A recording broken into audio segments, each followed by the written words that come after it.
Hi, this is Dory, and welcome to Stories by Dory, my crafting journey. In this video, I will show you how to use Cricut Infusible Ink on a Cricut Aluminum Sheet. This same process, though, can be applied to any other flat sublimation blank, like a business card or earrings.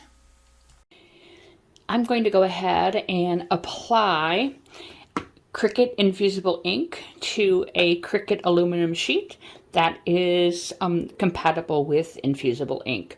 So I have my supplies set. I have the Infusible Ink, I have my blank, I have some Cricut tape, I also have a rotary cutter, I have a straight edge, and then I also have a pair of cotton gloves. And I use these when I touch the Infusible Ink so I do not transfer any oils from my hand onto that. So I'm going to go ahead and start, put my gloves on. And I just got these gloves off of Amazon. They're like furniture moving gloves or white gloves, and I bought a big pack of them. They are disposable, but I've used these about 4 or 5 times. So I'm going to go ahead and remove my roll from the packaging. And because my blank is quite large, it's 8 by 8, I'm going to end up using most of the roll, but I will save the rest for doing things like smaller projects, even sublimation for earrings.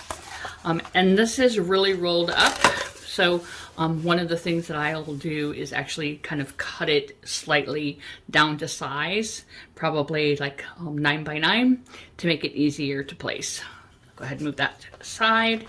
And I'm going to go ahead and remove my aluminum sheet. And there are 2 sides. The side that we're going to be able to apply the Infusible Ink is actually silver, but there is a coating, a plastic film over it that we'll remove. And on the back side, it is gold. And I'm going to go ahead and start by removing this first. And that way, when I remove this, I'm going to just add a little piece of tape to the back so I know that that is the side that I'm going to actually end up not using. So I'm just going to use my old pin pen, grab a little part here, and pull off. So without the film on it, it looks the same. So that's why I'm just going to use a little piece of tape and just tape that over. So before I pull this off, I'm going to go ahead and prepare my Infusible Ink. I'm just going to use my rotary cutter. I have this in place, and my straight edge to cut because I like to keep things fairly straight. And I can look at the design itself, and if I prefer one part of it over the other, I can choose where I want to cut. But for now, it looks pretty similar. So I'm just going to go ahead and line this up. And then I'm going to use the straight edge, and I'm going to cut 9.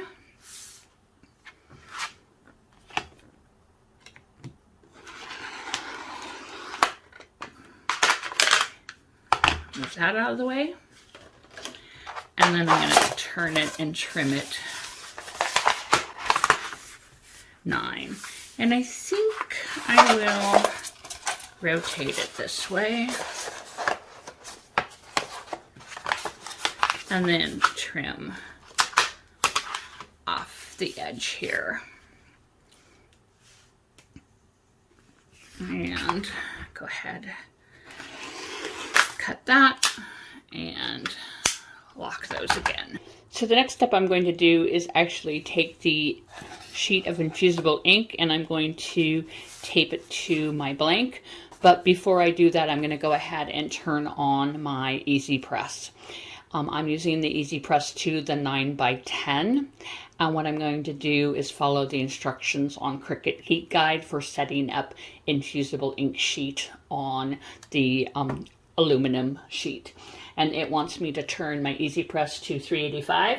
So I'm out of camera view right now, but I'm going to go ahead and set my Easy Press to 385. So it wants me to set it to 40 seconds. And I usually will do it a little longer than it says. So I'm going to go ahead and set mine to 50. So to make it easy, I actually like to tape directly onto the one of the sheets that I'm going to use. I'm just using butcher paper, but I do need to remove the coating from the correct side or the substrate side of my aluminum sheet. And I'm going to be very careful when I do that so I do not scratch the surface. I am also going to use my pin pen, and I'm just going to come in at the corner and then gently lift up the piece until I can get a hold of it and pull. And this is also one of the reasons why I like to wear my gloves, because that way I'm not transferring any oils to the sheet itself. If you do this without gloves, you do want to make sure that you wipe down your blank with gloves, that you wipe down your blank with alcohol. Okay, I have removed the cover sheet, and remember the back side of mine has a piece of tape on it, so I know that that's not the substrate. And then when that looks good, I can end up taping it and flipping it. So now that I don't need to worry about touching the infusible ink, I'll go ahead and remove my gloves to make it easier. So I'm going to go ahead and start with a piece of tape on either side.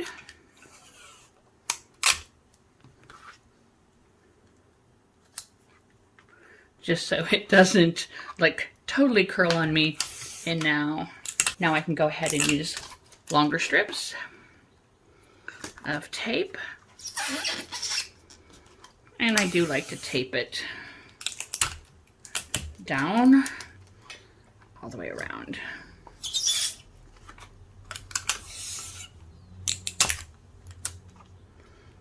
So now I'm going to go ahead and set up my butcher paper and my blank for actually doing the sublimation on it. Okay, so I now have my Easy Press mat.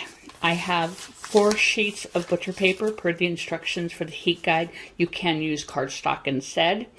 I now have my blank, but we want to place our blank with the blank down, and then I'm going to cover it with another sheet of paper. Now, I'm only using an Easy Press 2 for this, so one of the things that I do have to pay attention to when I set it down, since my Easy Press is 9 by 10, I need to make sure that I do cover the entire blank itself.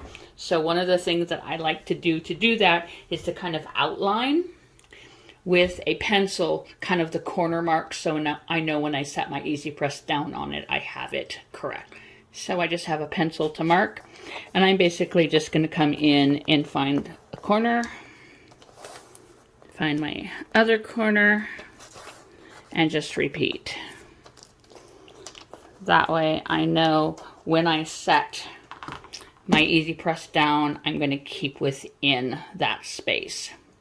So I have my Easy Press set at 385 for 50 seconds. I am going to apply some pressure, and I do have a window open in the room I'm in because of fumes. So again, aligning my heat press up, I'm going to gently set it down, and now I'll go ahead and start. I am applying a firm amount of pressure since I'm using an Easy Press 2 on a mat instead of an actual heat press.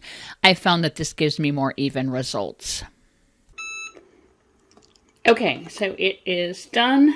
I'm going to go ahead, and I like to hold down the paper as I lift so it doesn't come with it. And now you can see the heat marks that I did completely cover.